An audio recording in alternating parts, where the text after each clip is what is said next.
आपको बताएंगे मुस्लिम लीग नून ने सियासतदानों की ताहियात नहीं खत्म करने के सुप्रीम कोर्ट के फैसले पर रद्द अमल सामने आया है। सोशल मीडिया के प्लेटफॉर्म एक्स पर नून लीग के अकाउंट से मुतालिक जो चीजें आई हैं सामने वो भी आपको बताएंगे। अभी जिक्र होगा अटॉर्नी जनरल ऑफ पाकिस्तान का, जिन्होंने कहा कि इलेक्शन एक्ट के तहत नाअहली की मुद्दत 5 साल है, जिसे परखने की जरूरत नहीं। उन्होंने क्या कहा, ये देखते हैं।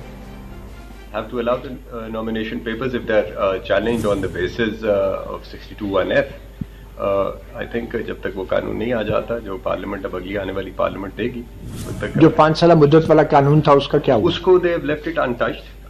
वो क्योंकि अंडर चैलेंज नहीं था तो कोर्ट ने उसको फिर एग्जामिन नहीं किया। बट जो कोर्ट की अब एनालॉजी या जो कोर्ट ने अपहोल्ड कर दिया है कि उसके लिए कानून चाहिए, तो अब जब कानून आ जाएगा, यानी मुकम्मल कानून आ जाएगा कि जिसमें प्रोसीजर भी बताएंगे, अदालत का भी बताएंगे और ये ड्यूरेशन का भी तो अभी बता दिया है, बट बाकी 2 चीज़ों का जब बता देंगे तो फिर कोर्ट देखेगी कि ये 5 साल भी रीजनेबल है या नहीं है। आज के फैसले के बाद जो पार्लियामेंट का 5 साल मुद्दत का जो कानून था, अब वो कानून इररेलेवेंट हो गया है या अभी भी उसकी अफादियत है? नहीं, as we speak I think उसका तो अब यानी वो अप्लाई नहीं करेगा।